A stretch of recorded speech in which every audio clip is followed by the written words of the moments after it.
Pernahkah Anda mengalami sudah berbagai teknik closing sudah Anda praktekkan, berbagai teknik closing sudah Anda jalankan, dan juga Anda sudah melakukan promosi di mana-mana, namun ujung-ujungnya tidak juga berhasil closing?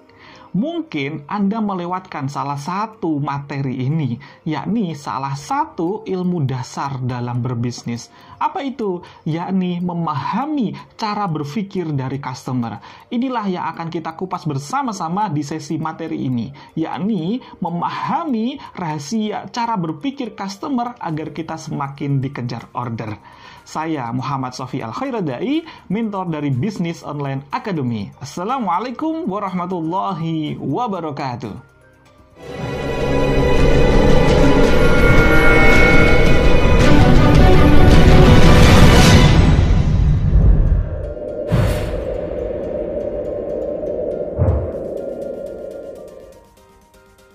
Mengapa memahami cara berpikir customer ini sangat penting sekali? Ya, karena dalam kita berbisnis, dalam kita berjualan, ya, dalam kita melakukan selling, closing, kita tidak pernah terlepas dari yang namanya manusia. Tim penjualan kita, yakni dropshipper kita, reseller kita, agen kita, semuanya adalah manusia. Bahkan calon customer kita, ya para prospek kita, semuanya adalah manusia. Sementara cara kita selama ini yang kita fokuskan adalah hanya sekedar untuk copywritingnya bagaimana caranya kita untuk storytellingnya, cover sellingnya, kita pasang FB ad, kita pasang di IG ad, bagaimana kita post, upload di berbagai marketplace kita, di Shopee, Lazada, Tokopedia, Bukalapak, dan lain sebagainya. Namun seringkali kita tidak sadar bahwa manusia itu ya memiliki perasaan, memiliki prasangka, memiliki naluri yang ya seharusnya kita perhatikan lebih dalam lagi.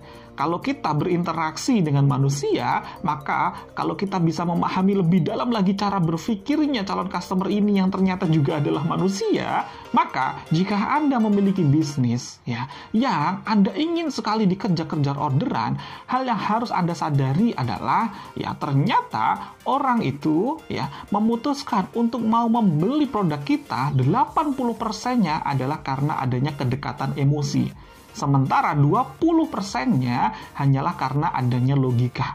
Maka jika kita tahu betul bahwa ternyata kita senantiasa berhubungan dengan manusia agar kita semakin dikejar oleh orderan, ya semakin banyak closing kita, maka maksimalkan di 80%-nya ini.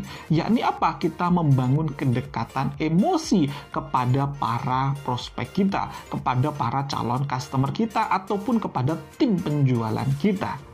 Agar kita bisa ya senantiasa semakin dekat dengan customer kita, dengan tim penjualan kita, agar adanya kedekatan emosi dengannya, maka hal pertama yang harus kita lakukan adalah kita harus memahami tentang ilmu paradok persuasi terlebih dahulu. Apa itu ilmu paradok persuasi? Ya, ini adalah salah satu ilmu yang ditemukan ya dalam penelitian ilmu neuroscience, sebuah ilmu yang mempelajari tentang perilaku manusia, tentang cara berpikir manusia. Ternyata ya dalam hukum paradok persuasi ini bunyinya adalah semakin orang itu dipaksa ya untuk melakukan sesuatu, maka semakin kuat pula orang tersebut untuk menolaknya.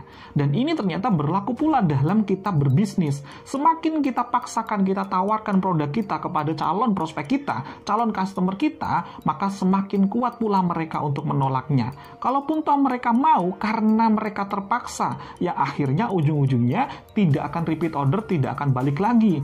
Dan rasa keterpaksaan itu, rasa kecewanya itu akan diceritakan kepada banyak orang di luar sana.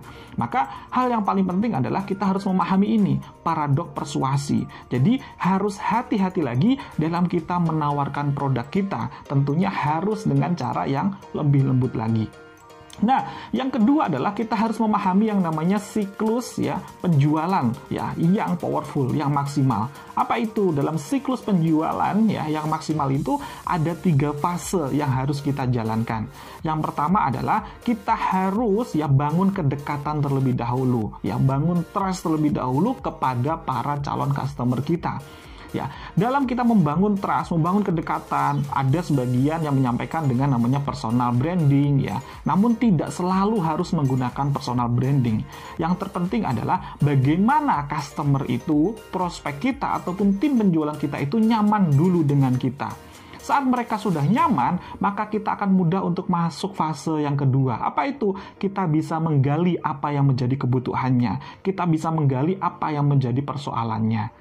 Nah, saat kita sudah menemukan apa yang menjadi kebutuhannya, apa yang menjadi persoalannya, barulah kita bisa berhasil di fase yang ketiga, yakni kita bisa menawarkan solusi, memberikan solusi dari produk kita terhadap yang menjadi persoalannya. Jadi produk kita bisa menjawab dari persoalan yang sedang dihadapi oleh prospek kita, maka itu 99% akan berhasil dalam kita melakukan transaksi kita. Lantas, bagaimana caranya kita untuk bisa menggali kebutuhan dari customer kita? Bagaimana caranya agar semakin kita bisa memahami, oh ternyata ini persoalan yang dihadapi oleh customer kita?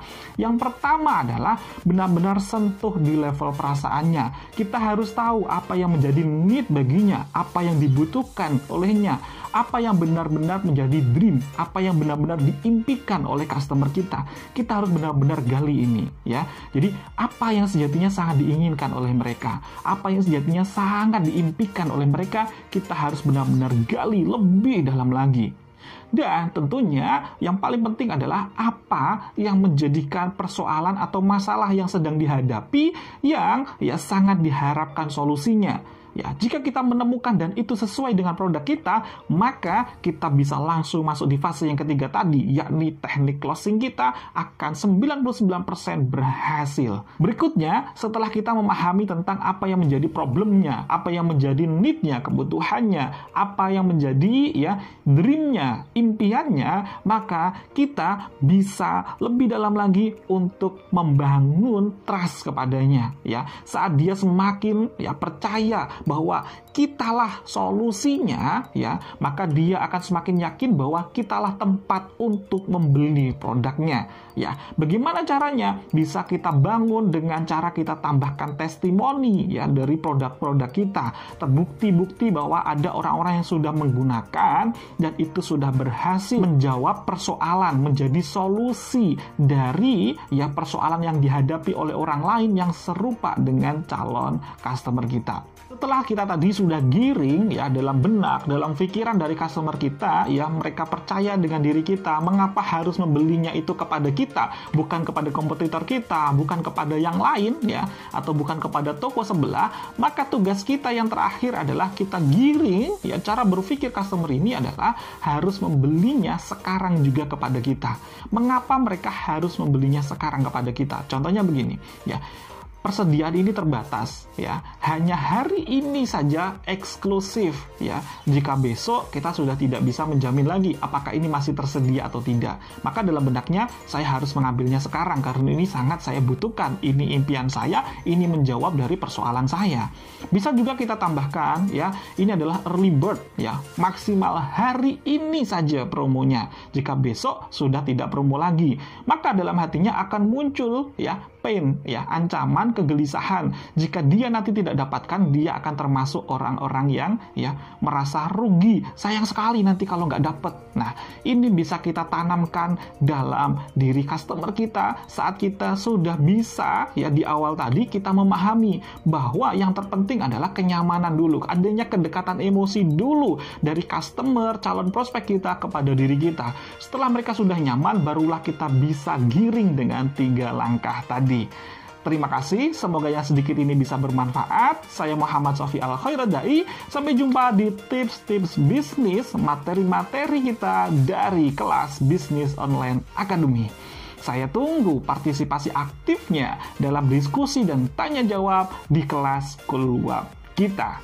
Wassalamualaikum warahmatullahi wabarakatuh.